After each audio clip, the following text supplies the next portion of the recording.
What's going on, everybody? Welcome to Coffee Talks Live with Stizzle Speaks. I'm excited for another week, another episode. This is my podcast series that I do live weekly, Thursdays, 4 p.m. Pacific, 6 p.m. Central, 7 p.m. if you're on the East Coast. And Coffee Talks is all about lifestyle, love, leadership, and leveling up, especially for my women. So I'm super excited for today's guest, Tareka Weller. She is literally the pioneer when it comes to career strategy and really understanding your worth, getting what you want out of your 9 to 5 if you're a 9 to 5er, and working with women and moms and parents to really be successful when it comes to salary, career, and mindset. So I'm really excited to get into this dialogue today. So I'm going to go ahead and bring my guest up. I hope everyone is having an amazing Thursday, and we are live. So make sure if you have any questions, you leave them below. Hello. Hey, how are Hello. you? Very good to see you. Very good to see you. I'm excited. I'm excited for the energy. I'm excited for the Yes, information. How's your day going? it's good. It's good. I have no complaints. I have no complaints. It's Thursday. It's Thursday, which is my favorite day of the week because it's a day before Friday. So I'm good. How about you? How you doing, Stizza? Amazing. I'm amazing. I'm blessed. Every time I can take a deep breath of fresh air and know that I'm alive, I feel great. So That's I'm good. super That's good. happy to have you here for many different reasons, right? We're in a time where a lot of entrepreneurs have blossomed in Yeah. 2022. Some have tried entrepreneurship and went back. Some people are still working their 9 to 5s and doing entrepreneurship. But I'm excited to have this conversation because I'm someone who always says on my platform, if you're 9 to 5, it's okay because Yeah. there's something for everyone, right? But Yeah. it's understanding how to make something like a 9 to 5 work for you now and Mhm. get the most out of working in a 9 to 5 that you can, and really finding ways to maximize your salary, maximize your mindset if you're in these positions. So I think this is like perfect timing, a great conversation, and welcome to Coffee Talks. So Coffee Talks Live is really about dialogue on life, love, leadership, and leveling up. And I think this is a great opportunity for us to talk about lifestyle and leveling up. So why Yeah. don't you go ahead and introduce yourself to the audience, let them know what you do, a little bit about your background, and we'll get right into it. Absolutely. Well, again, I'm just so glad to be here. Thank you so much for having me on to the Speaks tonight. I'm super excited about the conversation, and you kind of hit the nail on the head when it comes to where people are. So I can't wait to jump in. But for your audience, I'm Tareka Wheeler. I am a career and mindset strategist. But before all of that, I am a mom of three beautiful kids. My youngest is getting ready to graduate high school. Whoop, whoop. So I'm super excited about that. Me and my husband about to be empty nesters. And so I am outside of my from family. I've been married for about 22 years. From my day to day, kind of 9 to 5, I am a project management leader. So I'm a certified project management professional. I manage multi-million dollar strategic communications and IT projects. And one of the things that project management did for me was just change the whole trajectory of my career and had a profound impact on my life.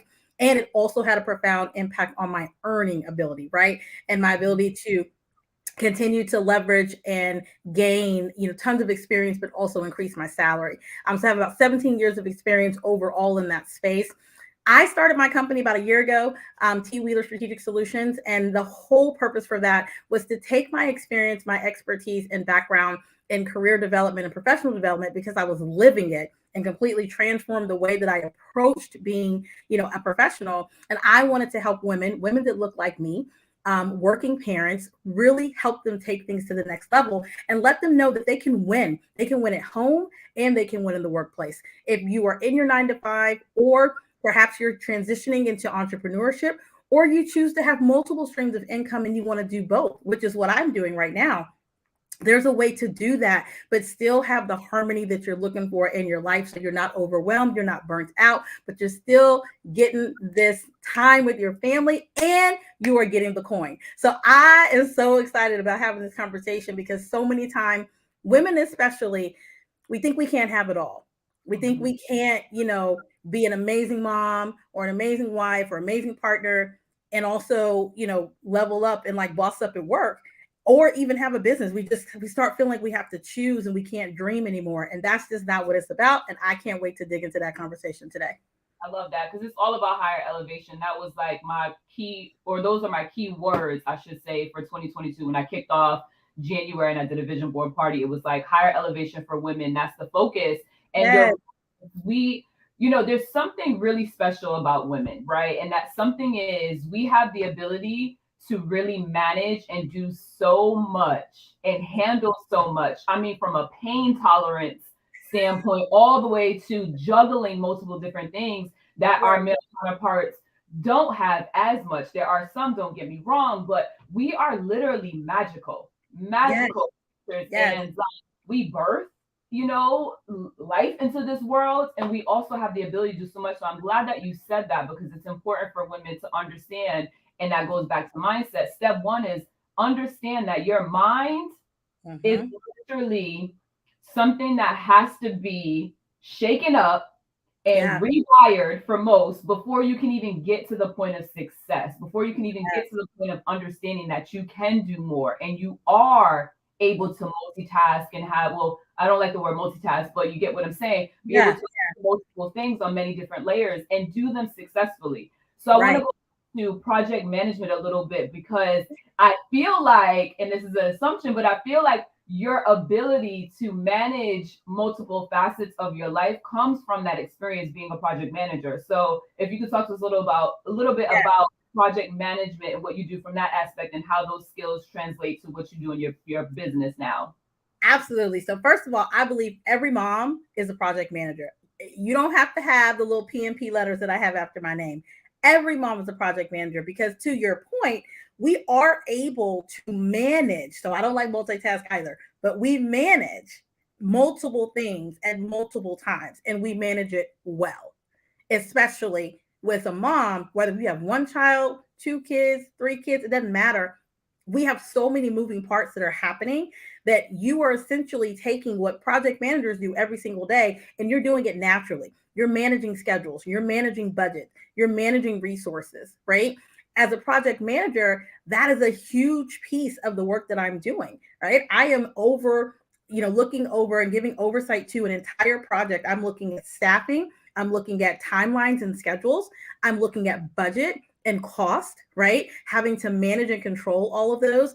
I'm looking at how do I actually start a project? A project has a beginning and an end. What's the charter look like? What is our overall purpose? We do that every single day naturally as moms. Mm-hmm. Every single day. And so when people even ask me, can I go into project management?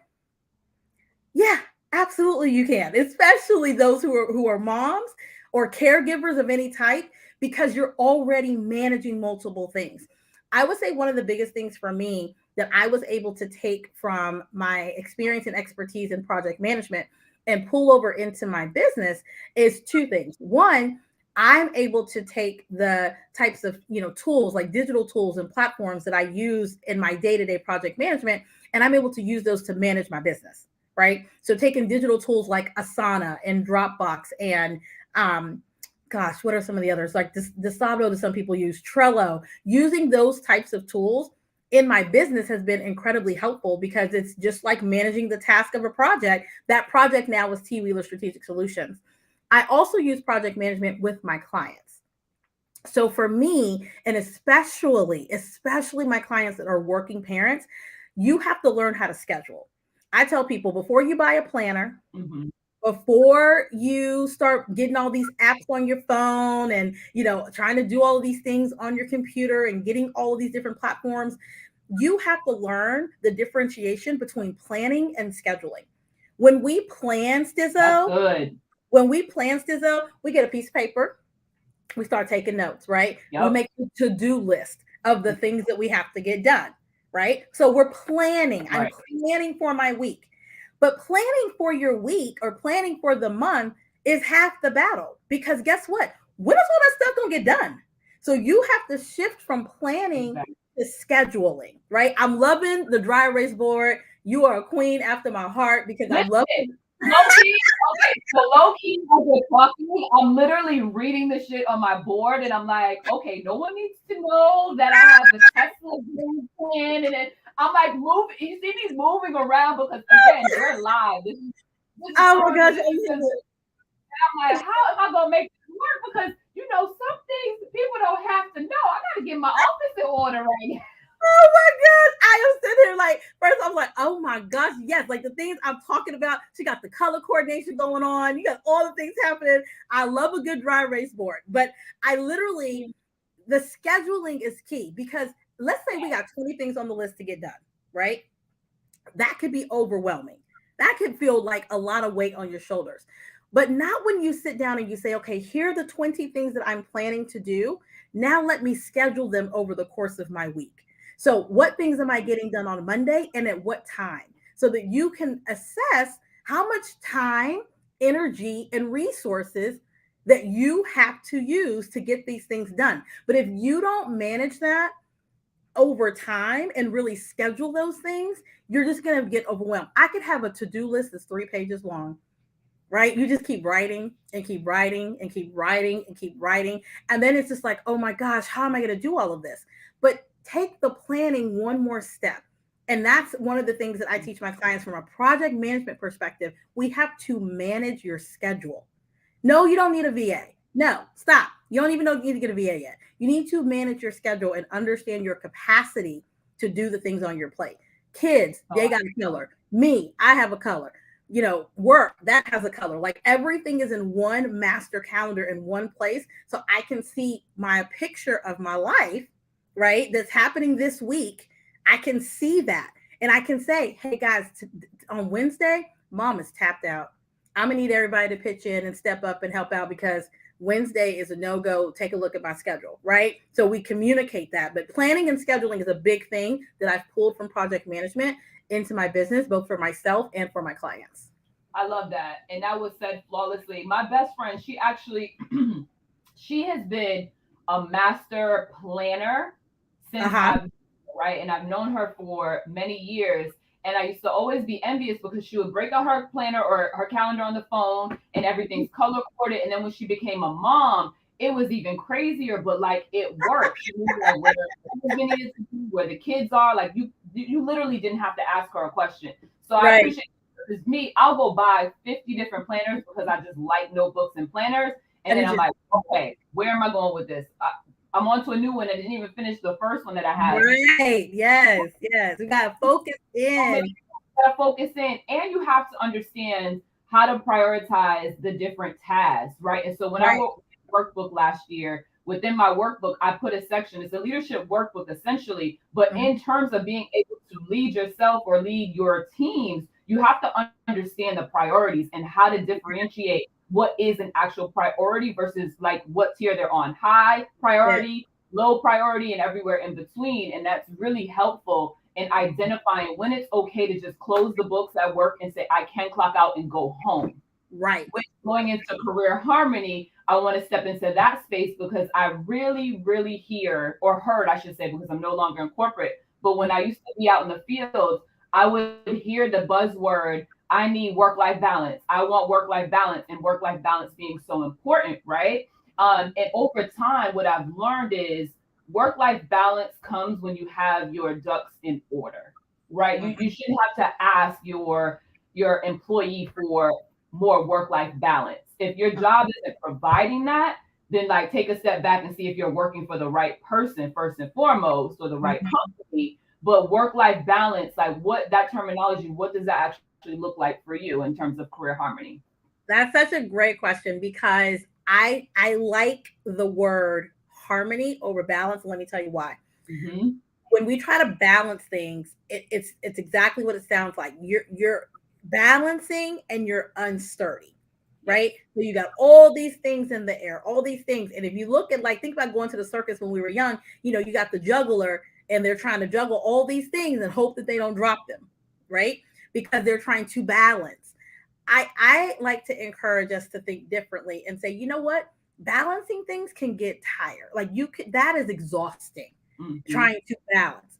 I want us to have a a place in our lives where we are pursuing harmony, meaning we are looking to have work life harmony, where work, however we define that, and life are integrated, right? Mm-hmm. So here's the thing. So many times we try to say, well, I'm going to put work over here or my business over here, and then when I come home I'm going to put life over here. That is unrealistic. You have to be intentional about letting your work life, your career, and your personal life, like family and the things for yourself, integrate and coexist together. That means when you need to be present. So if I'm in the office and I'm working, or I'm working on business, that's where I am. That's where my attention is. That's where my energy is. But I have to know there's only so much time in the day. I only have so much energy. So how am I going to make sure that what I'm doing from a work perspective, I'm also leaving time in my day, in my life, so that I am also focused on being mom. I'm focused on being wife. I'm focused on self and doing self-care. So it's almost like looking at a pie chart and saying, here's the percentages. Think about when you invest. When people invest, they don't take all the money and put it into one thing. They invest 25% here, 50% here, 15% here. We got to think about our lives as like this diversified investment, Stizzo. And we have to say, you know what?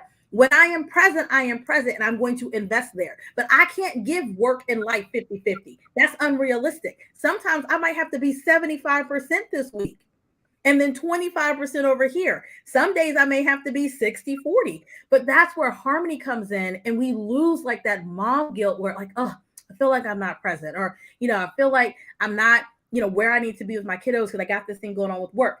Well, when you actually are integrating, you're communicating, you're having conversations at home to say, hey guys, it's a busy week. Mm-hmm. I got a lot of stuff going on this week. Let's sit down and think about, what do you guys have going on this week? You have practices, you have games. Do I need to sign something? And again, that's integration, because you're not saying, well, I'll deal with this when I get home. Right. You're being strategic and you're planning. I used to have family meetings and we literally would talk about, what does everybody have going on this week?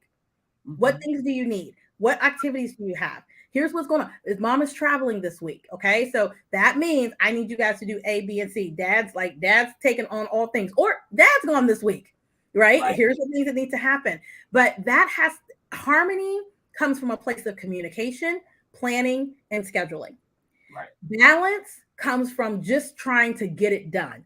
And that will get exhausting. So I encourage you to shift away from work-life balance and really strive for work-life harmony, so that you actually can win at this thing. You can win at home and be like this dope, amazing mom, dad, whatever. And then you can be dope at work and kicking butt and doing the thing and getting this money because you're doing great things. Oh, and by the way, you can also have a business as well.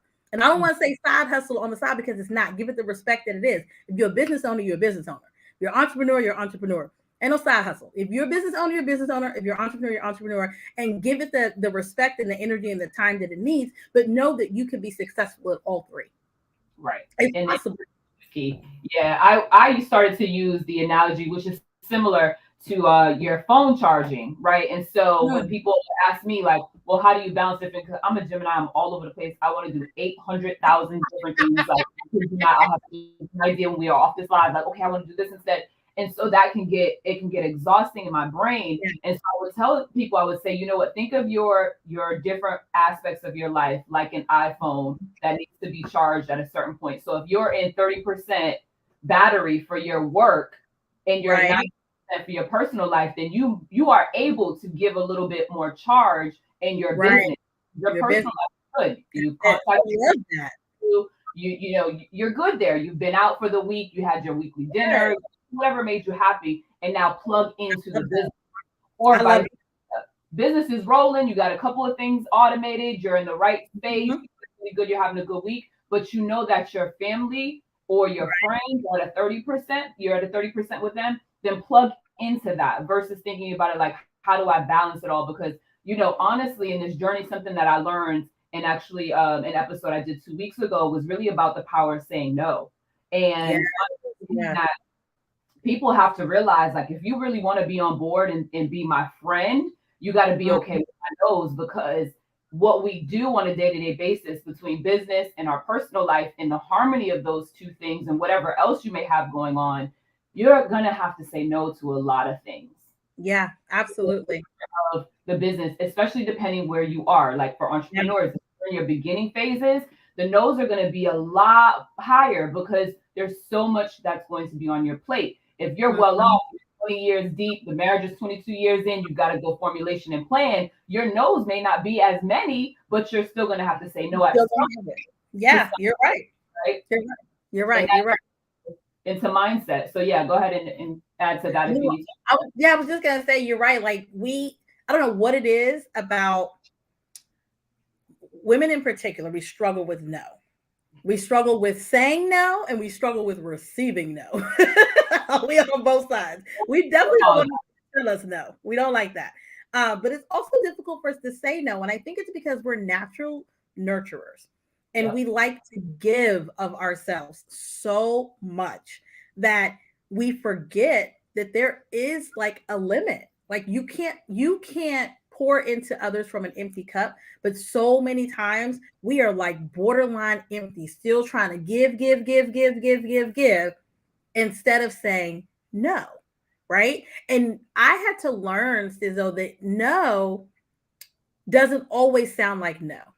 Mm-hmm. Like the word no, okay, I got it. Like that's a very short, powerful world. But you could also say, now's really not a great time for me to work on that.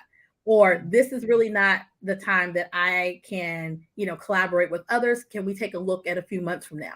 That's a no. But that no doesn't come off as, so strong and so stern and so infinite, like never gonna do it. Or maybe it is, but it's the way that you say it. You know what? That really doesn't align with my purpose, or that really doesn't align with my business plan, right? Right. Or that job, yep, it's six figures. I love it. That looks really great, but I honestly don't see myself, being able to be fulfilled there. Those are no's. All of Yes. those are no's, and we have to do better about protecting our own energy, right? And protecting our time, and just like our own well-being, and like self-care for ourselves. Stop putting ourselves in situations where it's self-inflicted stress because we didn't know how to say no. Absolutely. And one trick that I learned, which I just did subconsciously, I learned when I used to work for Mac Cosmetics. My old boss, he would tell me when I was talking to my associates, instead of starting or leading with no, even though you know it will eventually be a no, always Mm-hmm. start with absolutely, because Yes. it's the psyche that you're going to give them the answer that they want to hear. So again, even if I have to say absolutely, I would love to give you that day off. Can we switch it till next Tuesday? That's going to sound a lot better than no, I That's can't day off, right? Because you lose it. that no. So it is, the pro Mm-hmm. and the con behind the word no. I totally agree with that. And Yeah. really quick, I'm just going to reset the room. What's going on to anyone who's just jumped in? This is Coffee Talks Live. I do this every week on Thursdays at 4 p.m. PST. And this week, I have the incredible Tareka Wheeler, and we are talking all things career harmony and mindset strategy to maximize your potential within your home life structure, your work structure, being a parent, everything in between, and really maximizing in those areas and maximizing your salary. So I want to get into that portion because I know a lot of people, they Let's do want to it. know money. Let's get into it. And Yes. one hashtag that you use that is incredibly important, I don't care what you do for a living, it's negotiation. You Yeah. have to have the skill of negotiation. If you do not currently know how to negotiate, I would say go to YouTube University ASAP and start watching some good videos on negotiation skills and reading up some good literature, because that's the one, well, actually, the second thing I'd say I remember from my college years, because college for me was like, I'm here to help everybody else, not really learn much. But supply and demand and negotiation 101, those two stuck with me. So I want to get into that a little bit and talk about in your career, your path, how do we, especially as women, maximize our negotiation skills so that we can earn more money Yeah, I am so passionate about negotiation because I think we leave money on the table every day. every When day. you don't know how to negotiate, and you don't know the value that you bring to any organization or business deal, whatever it may be, we leave money on the table. All the time. And so I want to talk a little bit about how do you prep yourself to even get to a place to ask for more money or to negotiate your salary, whether if it's for a new job or it is for a job that you're already in, a career you're already in, and you're looking to level up, right? And you're looking to ask for that promotion, ask for that raise. What does that look like? Because so many times, and it always blows my mind, I hear people say, well, I haven't gotten a raise yet. Well, what have you done Mm. to position yourself for that raise, right? Nobody is waking up saying, you know what? I think we're going to give Tareka and Stizzo a raise today. I'm just That's feeling I'm just feeling good about life, and I'm gonna wake up and I'm gonna give you a raise today. No yep. one's doing that. No one's doing that. And so I tell number one, I tell my clients, you are the CEO of your career. You are the CEO of your career. You're the chief financial officer of your career, and you're the chief marketing officer of your career. It is your job to run the show. It is your job to bring in this money, and it is your job to market yourself. Love that. Period. At the end, you have to be those roles for your career. Okay. So the very first thing, before you even can open your mouth to have a conversation with anybody about money, is do your research. Mm-hmm. You need to understand what's a realistic and our average salary to go after, right? So you need to do your market research. You need to understand, well, what is this role, right? This title. What's the market value? What's actually happening in this field? What are people typically making? There's a really great tool that I love called PayScale, and it allows you to put in a ton of information, and you can put in the title, you can put in the geographic area, you can put in your education experience. Like basically, you're building a profile, right? What type of title you're going after? What title do you have right now? You build this whole profile, and it gives you a report, and it gives you, the median of Mm-hmm. where you could be. It gives you a range for salary. It's telling you in that particular geographic area. Let's say if I'm going after a project management position, but a project management specifically, let's say in construction, it's going to tell you what are project management roles in construction in Ohio, right? Or in Dayton, Ohio. What does that look like? And it's going to give you a good base so that you know what range you should be looking at based Mm-hmm. on where you are. Now, let me tell you something amazing right now. Remote work is huge, right? Everybody's jumping on this work from home situation, but you're leaving money on the table if you are trying to work remote, but you're basing your salary off of where you live. Who cares where you live? I Mm-hmm. care where the company is. So if the company is based in Florida, but I live in Virginia, what's happening is people are thinking like, okay, well, I live in Virginia. That's about no. What are they paying the people in Florida? Right. Because guess what? It might actually do you better to negotiate where they are located geographically versus where you are located geographically. Or as you're looking for remote jobs, some companies, again, they're like, well, we are here. We're while we're doing remote, we are here. So you might not go for certain jobs in certain areas because their cost of living is lower than what it is for you, and they're not going to pay you enough.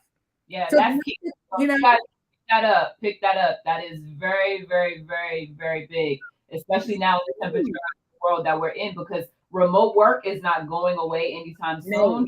So rewind this part if you need to, and rewatch that because that's a gem. they got to get it. We got to get that. And what happens is we are either we're putting ourselves in a position to where we're either leaving money on the table because no recruiter is going to tell you that. Right. Right? They're going to come at you with a range, but I need you to have done your own research so that you know what is acceptable. What is the very minimal that it would take for you to transition into that new role? What would you really absolutely like to make? And then what's like the golden target? And you should have three numbers. Mm-hmm. Three numbers, right? Any negotiation, you've got to have three numbers. You got to have the apps. I don't care. And this is even for business. That's why a lot of times in business, you hear people say, get three quotes. You need to have three options to kind of get a real sense of the lay of the land. Stop just going after vendors and, bringing in, VAs and all this support, and you haven't vetted and done the research. Right. Because what are you comparing it against? You bring in one thing and that sounds so great. Well, great against what? What are you comparing it against? It's no different when you interview for a job, Sizzo, and you're not the only candidate because they need to get a sense, right? So negotiation starts with research. You can't go into anybody's room and sit at anybody's table and have a negotiation and you have not done your homework. Because trust you me, the person on the other side of that table has done some homework, right? Yep. So that's number one. Number two is where are the receipts? Where are the receipts? Amazes me when people come and have conversations with me, whether any staff and team that I've managed, and they want to have a conversation about compensation and getting a raise. But you can't demonstrate to me and speak to me and articulate to me the value that you have brought to this team or this company or organization and put some receipts behind it. When I say receipts, I mean, where's the data? So here's the tip. In your career right now, you should be, and this goes for career and business, I'm going to give you both. In your career right now, you should have an accomplishments list. Some people call it a brag list. And as you are working through your career and you have these accomplishments, you just led a project, you just did something amazing for a client, you were just able to launch a campaign, you were able to meet your numbers or exceed perhaps maybe a quota that you have, document. Yep. Every single time. Why? Because when it comes time to have a conversation and negotiate a salary increase, you can say, because over the past years, I've been able to increase engagement by 35%. Over the past 6 months, I've been able to bring in 50% more clients than my colleagues. You need receipts so that there is not a no on the other side of the ask. 100%. Right? Let me add that too, because from the flip side of it, right? Because I was in management leadership for 20 years, and every year I had to write reviews on my associates, whether I had 2 associates or I had a team of 200. You never miss review time because it was the opportunity for employees to get a raise, right? And I will tell you, my associates who were able to document their achievements throughout their year and bring and present to me their achievements, I was like, give me a hug. Yeah, right. Bring it in. Because you've made my job 10 times easier, because review time is where like our heads are down, we're in it. If we have to learn the skill set of writing the damn accomplishments as the year goes on. So that's a good gem for anyone who's out here watching, who's a current manager or your leadership role and you're new. Like say you're 1 to 3 years in, you might not have run into the best way to get prepared for review time. You're probably doing what I used to do as a new manager and try to do everyone's review in one day and remember everything that happened in the year. And it's almost impossible, especially if you're in retail, because there's so many things that happen. There's so many plans you hit and targets, and like it's a lot. I appreciated any associate who had their receipts when it was time for me to write their reviews, because it made my job easier. So yeah, that's definitely a key point for number 2. Yeah, I love you being able to speak at it from that other side, because you're right. Like as a manager, as a director, like I love that. You're not only are you making my job easier, but you're probably enlightening me to things that I don't remember everything you did all year. Yep. That's not my job. I'm not there to remember everything that you do. I am managing and directing the work, perhaps giving oversight, just depending on what my role is. My role is not to keep up with your wins. Yeah, that's your job, right? I looked at my reviews and I was like, oh, I did that. Oh, like when I was getting reviews from my managers and my leads. Yes. Oh, yeah, I did that. You know? Yeah, that's good. And then what would be our number 3? So number 3, and this is a big one because I have worked in organizations that do performance reviews and I've worked in organizations that do not. Okay. And I'm finding more and more that there are a lot of companies that don't always do a formal performance review. So for me, what's incredibly important is that you take charge of your review, regardless if you have a formal process or not. So if you have a formal process, I'm going to start there. You need to know when your review time is. Your review time cannot be the first time you've interacted with leadership or the person who will be actually doing your review. You need to build a relationship, and they need to be in a position to where they see throughout the period of your performance time that they see evidence of your high performance, things that you're doing well, how you're contributing, you're collaborating, whatever type of work and environment that you're in. The person who is doing your review should not just have an interaction with you at review time. Mm-hmm. You have got to create opportunities for relationship and visibility. Okay. And then for those of you who don't have a formal performance review, and you're like, Tareka, we just get that same little pitiful 2%, increase each year, 3%, cost of living increase each year. How am I going to get a raise when we don't even have a performance review? You create your own. Mm-hmm.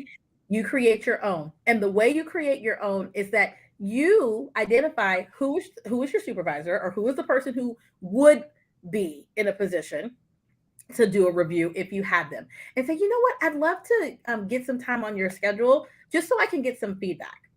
Yep. Because feedback is an opportunity for you to act on the things that are important to the person who has the ability to make decisions about your coin. You want to have feedback so that you can then document as you are addressing the feedback line by line by line. Mm-hmm. And at the same time, you're also sharing. Well, I just want to let you know, last week, we really had some great things that were happening on the team. And I just kind of wanted to share with you X, Y, and Z. So, any other feedback around that? So one, you're getting in what you know to be a win. And two, you're asking for feedback. I've literally had clients tell me, Stisso, well, isn't that kissing somebody's butt? Absolutely not. That is positioning yourself and called being strategic. And being a leader, right? Yes, being a leader. You have to take the lead. And Yes. when it's time for promotions, right? And it's time for people to be looked at, to be elevated, you're going to be the first person that they go to, more than likely, because they see the initiative, right? And they can understand that, hey, this person got a good head on their shoulders. They're wrapped into what they know is happening here in the company. So I'm going to be your first go-to. So that right there, hands down, negotiating, having negotiation skills is super critical. And to like the point we made earlier, oftentimes we don't come out of the gate able or with the tools in our toolbox to negotiate our salary and ask for what we need. Don't ask for what you want. And I say that because sometimes what we're viewing as the wants is very unrealistic if you look at the needs of your home structure, your bills, being able to save and or invest, or both. You have to look at your overall cost of living, which expands outside of just your rent and your car note. There's so many other aspects. And the other thing with negotiating that was really critical for me in terms of teaching this to my managers or anyone coming on board, because I've seen some things in senior leadership in terms of HR that I was like, oh, I will never again if I go back into corporate America, because guess what? The money is there. And when I was to get almost 20 grand more than the counterpart for the same position, just in a different location, which her location way more expensive, and I got 20 grand more, I literally was like, this is game changing. This is game changing, and we'll never go back to feeling like the money's not out there. So I say all that to say, you have to, I forget my whole damn point now because I was stuck on that and it was so good. No, you first of all, you dropping gems. You're dropping gems because you have to know. Like you have to know that. They like completely were. No, I will say the one piece that you were saying is like you have to know the negotiation skills, because if not, like all that little opportunity is gonna pass you by. Think about it. If you didn't have those negotiation skills, you wouldn't have been able to position yourself even to get that additional, 20 grand or so more. And you're not even in the area that really warrants maybe that 20 additional, $1,000. It came back to me. Yes. So the other part of negotiation, and we have a question from the community, which I'm going to get to. But the other thing with negotiations, for people to understand and realize, sometimes now it's better and more beneficial for you to negotiate other things than money, i.e., getting more time off or more vacation time. Like, think outside the box when it comes to your negotiations, when you're going into these job positions, or you're already in a position and you're looking for more money or a raise, because there's other things that you can maximize on from these companies that they're probably more than likely willing to give you, because they're not looking at it like a bottom line number, right? They may be looking at it like, I can afford to give you an additional day off, or I can afford to add another week of vacation time before your 2-year, 10-year, whatever, So that was my point. And then, so we have a question from the community. Okay. It comes from Ty. What's going on, Ty the Natural? What's the best way to structure your entrepreneurial weekly schedule? So this is going back to scheduling and planning. Ty, great person. She is a natural hair expert. So she teaches women about their natural hair and texture and loving your texture. But she also is a mom and a parent and has many different things that she's, working on harmonizing. So for her, how does she structure her entrepreneurial weekly schedule better? Yeah, that's a great question. Hi, Ty. Love Ty. She's amazing. One thing that I will say, especially from an entrepreneurial perspective, is that one, try not to compartmentalize it. Try not to make it separate from everything else that's happening in life because there's one you, there's 24 hours in the day. We should be sleep at least 8 to 10 of them. I'm gonna say 6 for some of us who just we don't know how to go to bed. And we have to be able to maximize our time. And if we try to compartmentalize business and not think about family, not think about work, not think about, all the other things in our dynamic life, we're going to find ourselves being overwhelmed very quickly.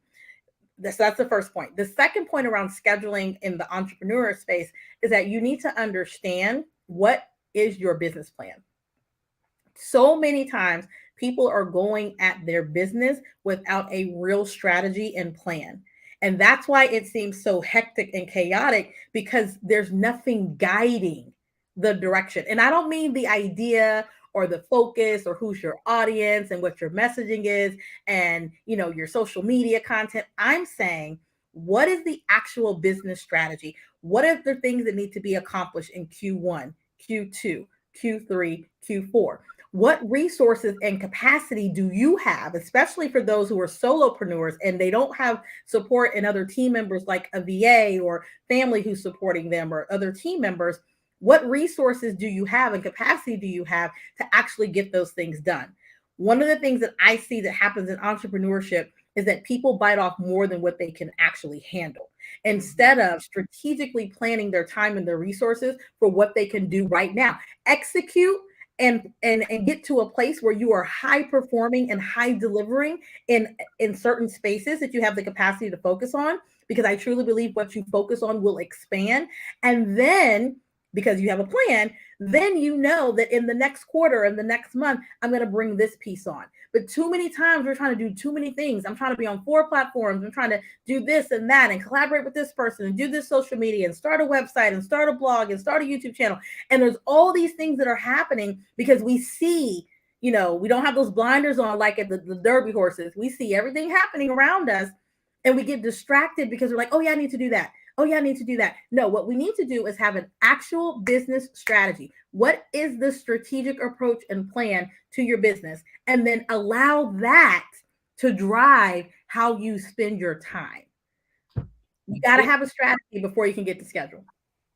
Perfect. Beautifully said. Beautifully said. And I know I'm that person. If I have too many things on my plate and I don't have a strategy, I'm stressed and I'm putting everything down. So like zero, right? And now it's like I want to avoid being in that space because you don't have to be. It's all about, again, going back to your mindset and how are you strategizing. Everything is strategy. You have to have a strategy for what you're going to do with your day and what you're going to do with your week. So that right spot on. And then we are a little bit over time. Are you okay that we're still going? Okay. Yeah, I am. I want to add one thing to that because I know we're talking about salary, and I know a lot of times we're those who are in a 9 to 5 and in their business, and they're bringing in revenue perhaps from their business, but it's not enough to sustain. Mm-hmm. You can't rob Peter to pay Paul. Mm-mm. My mom by that. Stop trying to. Okay, well, this is my day to day. This is my 9 to 5. This is my business, and this, over here, and then I'm gonna take from my paycheck over here in my 9 to 5.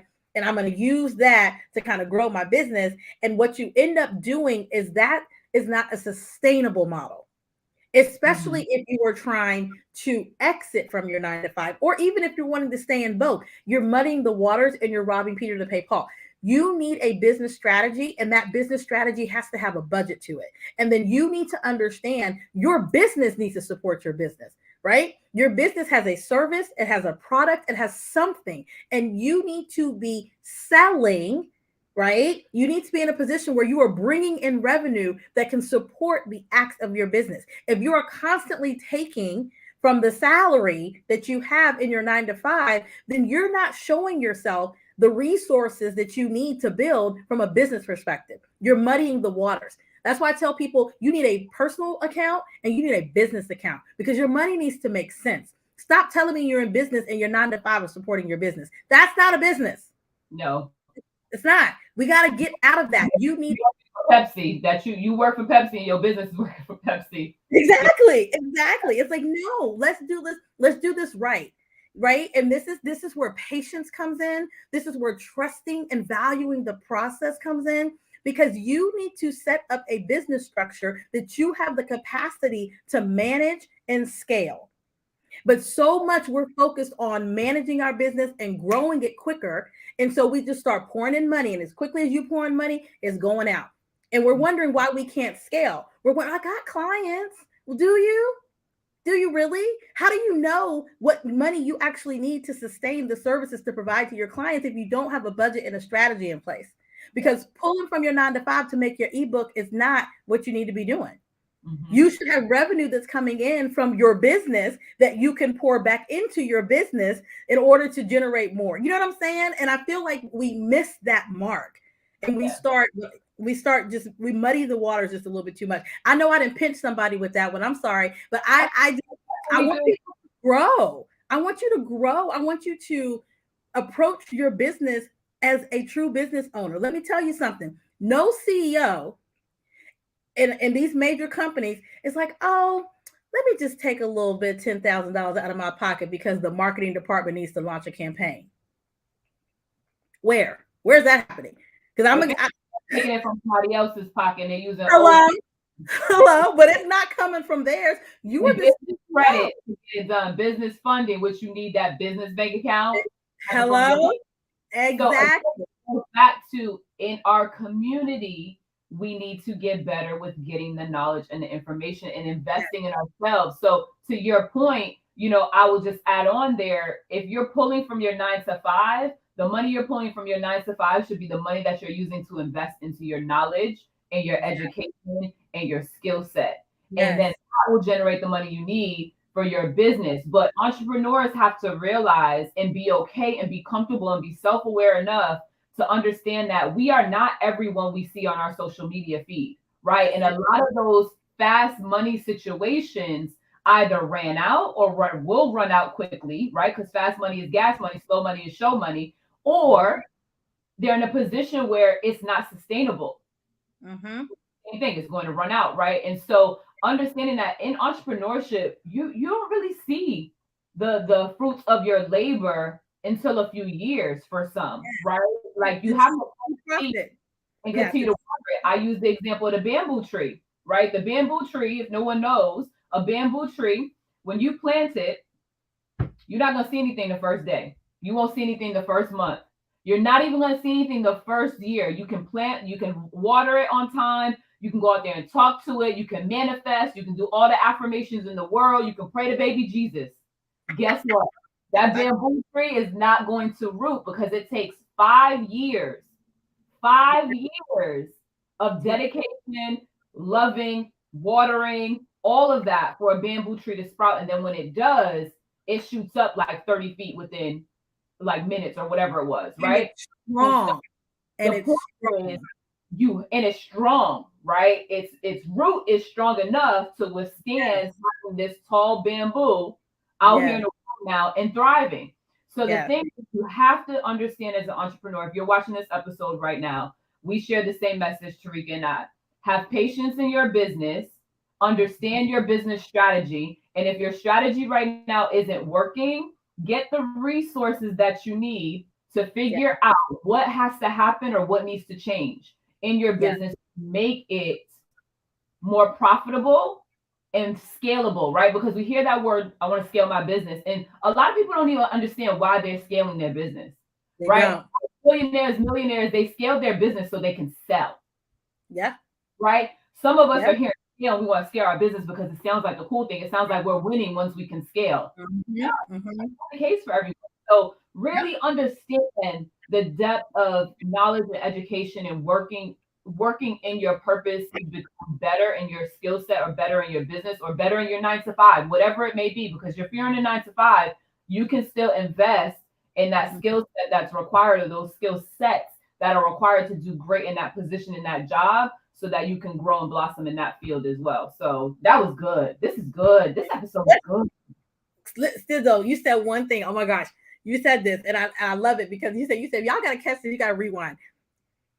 Scale has to become a buzzword. It really irritates me. It really irritates me. Like it gets all over me. Over both of them. Oh my gosh. Like I'm tired of hearing 6 figures. I'm tired of hearing scale. Like those are my things. I put 6 figures in the email. I knew I did that because I know people would pay attention. But yeah. But when I say it, the piece for me where because I'm like, guys, when you say making 6 figures, that for me, that you're already putting limitations. Because guess what? My goal was to have a value aligned salary. And if my value makes it to multiple 6 figures, which it has, then great. But people are shooting for the 100,000, the 110. I literally had an employee tell me one time, I just want to make 6 figures. I just want to get to 100,000. And then what?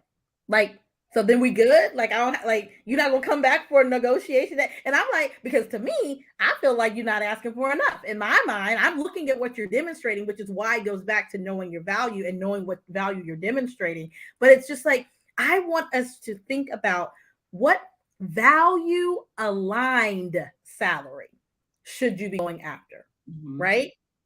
What, from a career perspective, as a professional, what's the value aligned salary? And what I mean by that is, what are you demonstrating and bringing to the table? Are you a main dish or are you a side dish? Are you bringing both? What are you bringing to the table that makes someone in a position to compensate you at a higher level, right? Yeah. Not just the fact that you are doing the bullets on your job description. Who cares? They already paid you for that. They paid you for that when you signed your offer letter and you got your job. Like, that's done. Nobody cares about the job description. That's what you're supposed to do. What are you doing that's demonstrating above and beyond that you're already operating at the level in which you want to get to?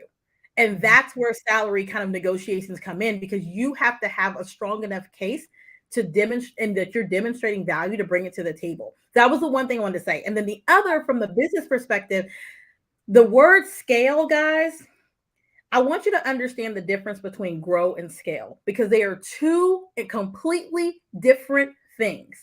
And we hear so much about scale your business, scale your business. No one's talking about growing. So I want to tell you the difference.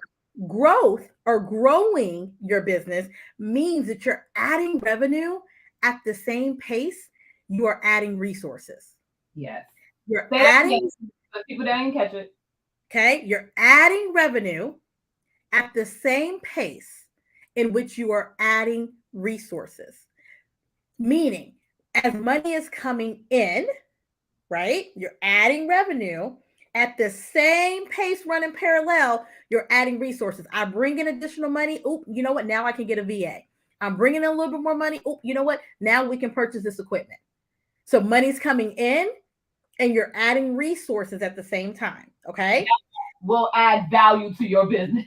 That will add value to your business. Y'all not just doing silly stuff and you purchase them for no reason. Okay. Good resources. Because again, growing is not bad. I just want you to understand the terminology. Okay. If you're looking to scale, scaling means that you are adding revenue at a much greater rate than cost.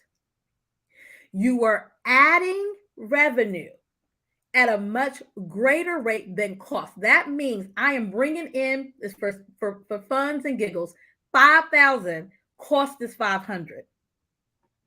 You see the profit that comes there, because 5,000 versus 500 in cost. That's when you're able to scale, when you can truly say that the revenue that I'm bringing in is not equaling up to the resources that I need, and I am able to scale exponentially, and the cost is not the same as the money that's coming into my company. Yep. Stop telling me you made $100,000 this year and it cost you $100,000, because you didn't make $100,000. Yep. That's a lot of that on social media, where they're like, oh, just 6 figures in a month or made $1 million in 6 months. And it's like, okay, what was What, the how take? much did it cost for you to get there? Right. So I hope you got that. If you didn't, rewind, That was go good. back and listen to that. There's nothing wrong with growth or scaling, but please understand what you're doing and understand someone's program promise to you on what they're going to help you do. Because are they helping you grow or are they helping you scale? There you Right? go. I needed to drop that because That was it's a gem. That was a gem. irritating. For all the entrepreneurs out here catching this episode, if you just got in right now, you got in at a good point. So it's like, keep up, but that was a gem right there. Understand when you're going to get these coaches or these consultants or, whichever way you go, are they helping you grow? Are they helping you scale? But you have to understand also what is it that you're looking for in your business. That's important, right? Because Yeah. you can't get swayed if you don't know what you're looking for. And again, not that it's a bad thing, but you got to understand, you got to vet people and vet the advice that you receive. That Yes, was ma'am. good. That was good. So what I'm going to do, I Yes. mean, we do this all day because what I love and enjoy and what this episode has helped me come back to is being in the space of working and being a manager, being a leader, being in corporate, being in the field. And like literally it brings me back to those moments because there are people out here that work normal Yeah. jobs, so it's 9 to 5, 10 to 6, 11 to 7.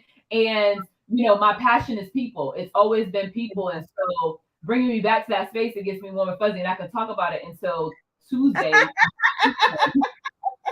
if I needed to. So I say all that to say we have to do a live on IG at some point. We got to look at Yes. our Say schedule and less. our planning to see when that will work out. But I Say would love less. to We do gotta that do it. because I really believe that the crossing audiences will be tremendously valuable. And so what I Yeah. would love you to do, Tareka, is let everyone know where they can find you, what's your current offerings right now, and give them the your rundown. And I'll also put it in the description box so you guys can find all the information in the description box. But go ahead and shoot us off, and then I'll have one last question, and we'll be out of here.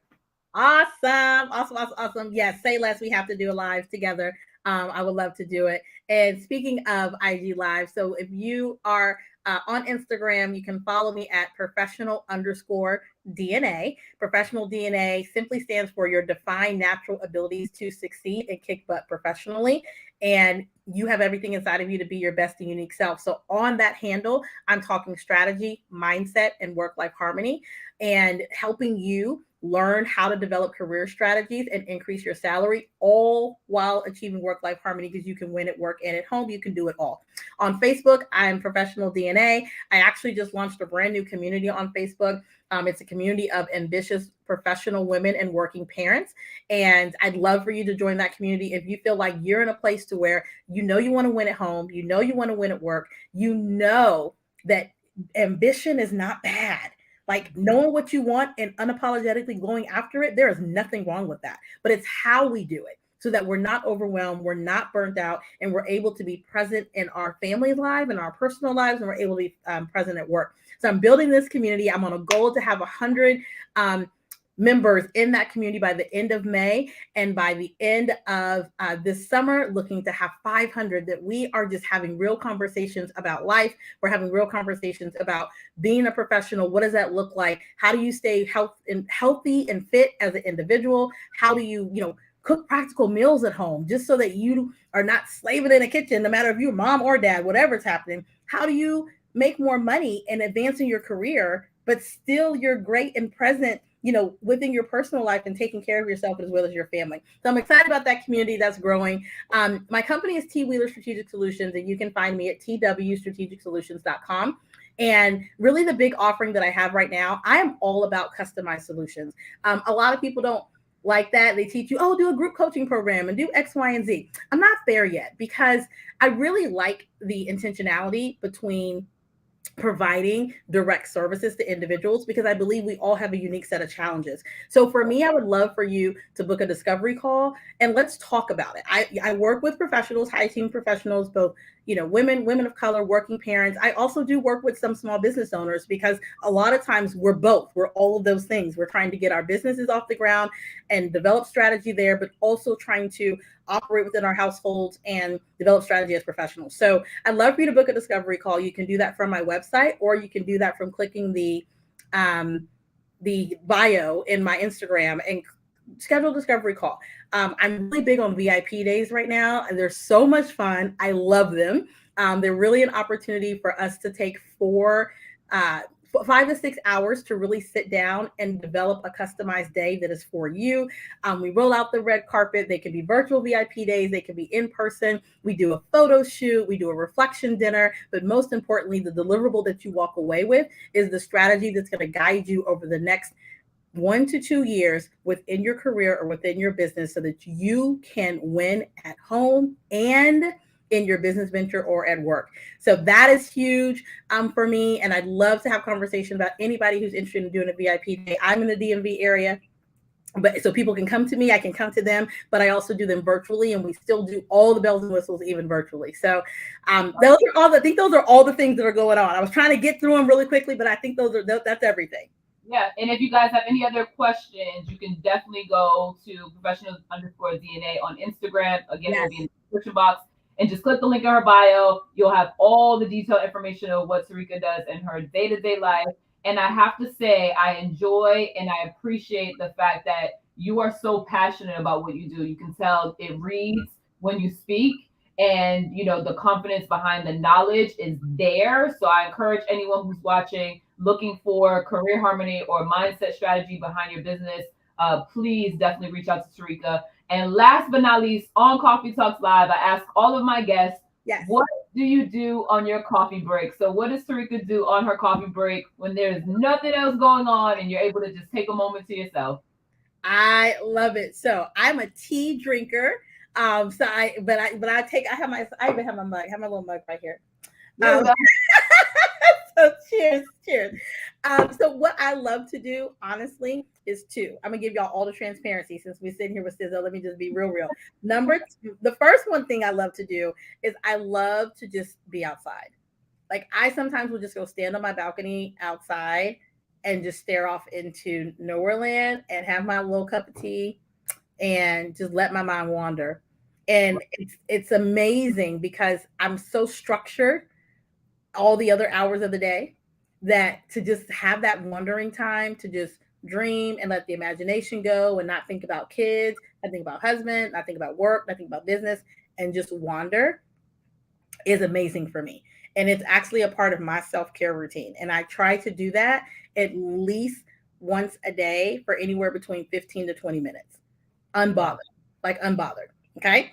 Now, my second break time that's a little bit longer, but it's like my guilty pleasure is watching Real Housewives of Atlanta. Okay. Love that. Just being real. And it is like I don't watch it a lot, but when I just feel like I just want to just get away and just like not care about anything and just do, as my daughter says, like, Mom, why are you watching Ratchet TV? I don't know what it is, but I have a dear girlfriend and I will text her and be like, what are you doing? What are you doing? And we will literally watch an episode via text message together. Yeah. And that is like a break. And I'll just watch one little episode. Sometimes it's like, you know what, on lunch today, that's what I'm doing. I just need to get away from the craziness and I'm gonna watch the episode. That's what I do. So that is just as real as it gets. Doing no thinking or Ratchet TV thinking, one or the other. That's the coffee break. I love that. Right. Well, listen, you all. This was episode 10 of Coffee Talks Live with Sizzo Speaks, and I have Tareka Wheeler here. Thank you so much for being my guest on episode 10. I had an amazing time. If you guys just tuned in, wah, wah, wah. No, I'm just kidding. Thank you for being here, but make sure you rewind the episodes. We go live, so rewind the episode. Go back and catch all the gems because we talked about negotiation skills. We talked about mindset, planning, and scheduling, all of those great things that we need in our day-to-day lives. So make sure you don't miss the next episode. Next week, Thursdays, 4 p.m., Coffee Talks Live, leadership, lifestyle, love, and leveling up. Tareka, I appreciate you so much. Thank you for spending your hour with me, and I hope you have an amazing rest of your day. Thank you. Thank you so much, Sizzo. Take care.